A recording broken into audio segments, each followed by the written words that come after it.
What if I told you that the one thing everyone says will cure your anxiety might actually be feeding it? If you have ever closed your eyes to meditate, tried to watch your breath, and suddenly felt more panic, more intrusive thoughts, or a crushing sense of HEAVINESS ...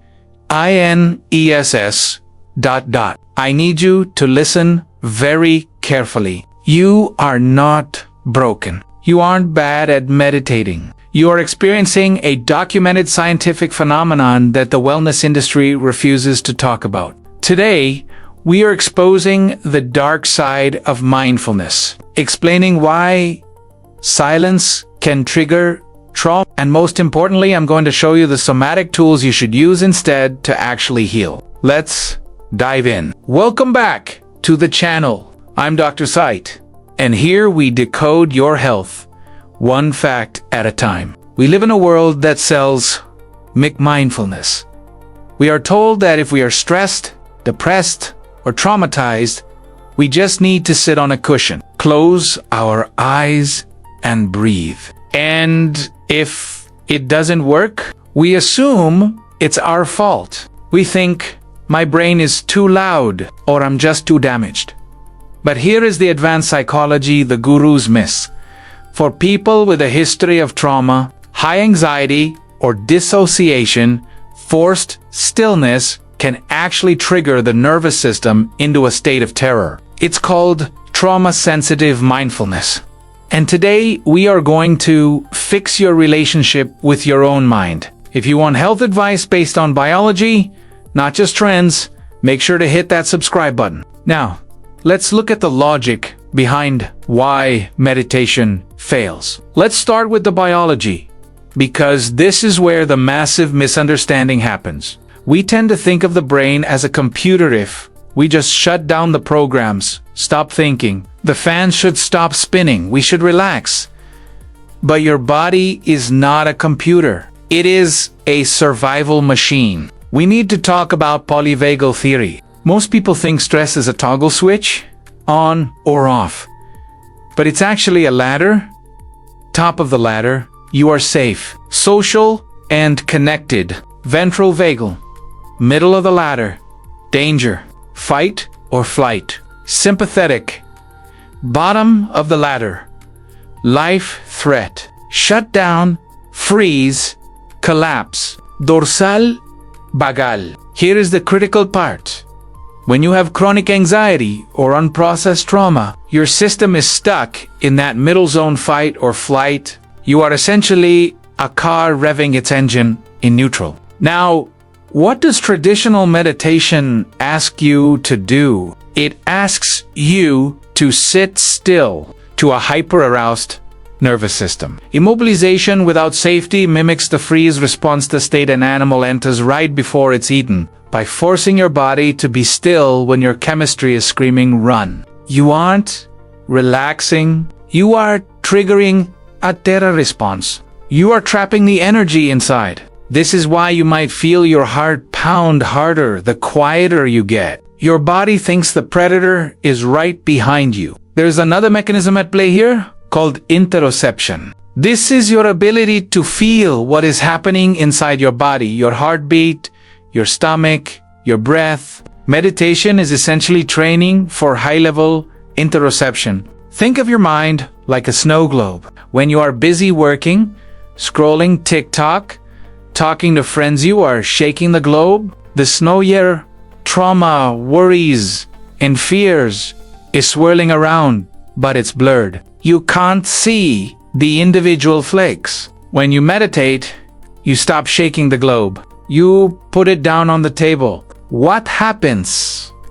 What happens? The snow settles. Suddenly, the water is clear, and for the first time, you can clearly see the jagged rocks at the bottom. If you have a history of trauma, distraction is often a survival mechanism. It's the glue holding you together. When you strip away the distraction before you have the tools to handle what's underneath, you aren't achieving enlightenment, you are entering a state of flooding. This is why clearing your mind feels dangerous. You aren't afraid of the silence. You are afraid of the noise that the silence reveals. Now, the gurus won't tell you this, but science will. This isn't just my opinion.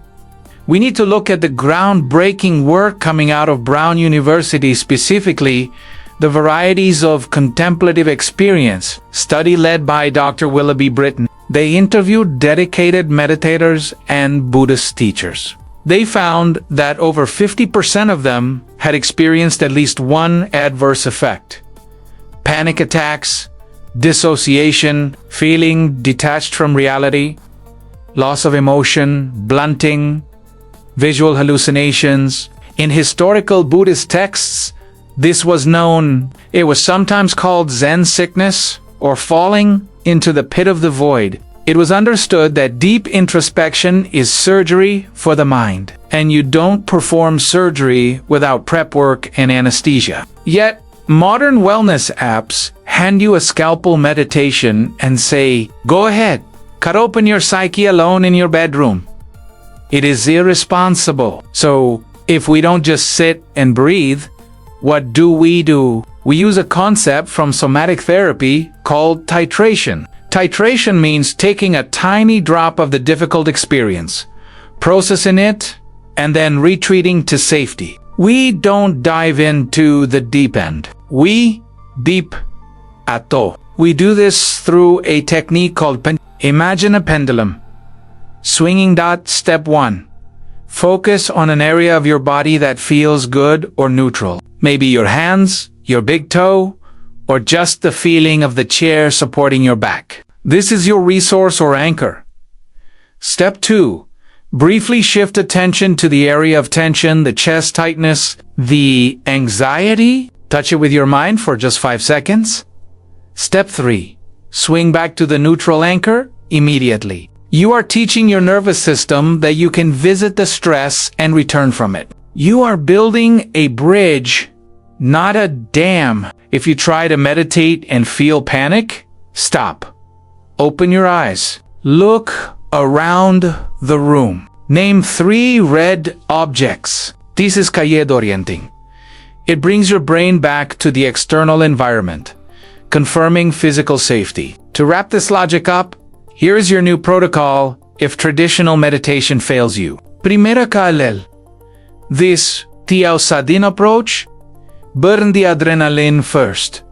You cannot relax a body that is prepped for battle. Before you try to be mindful, do 5 minutes of shaking, dancing, or brisk walking. Complete the stress cycle.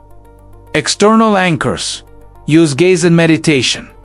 Stare at a candle flame, a tree, or ocean waves. Let your eyes rest on something outside of you. This is soothing without being invasive. Rhythm is keen. The brain loves rhythm. Instead of silence, listen to binaural beats, drumming, or chanting. The rhythm provides a trellis for your mind to grow on, so it doesn't collapse into chaos. Meditation is a tool like a mare. It can build a house, or it can break your thumb. It depends entirely on how and when you use it. The goal of wellness isn't to be a monk. It's to be functional and happy. If meditation feels like a battle, put down the weapon. Stop forcing it. Try the somatic techniques I mentioned this week. Focus on external safety before internal silence. I want to hear from you in the comments. Have you ever felt worse after meditating? Let's talk about it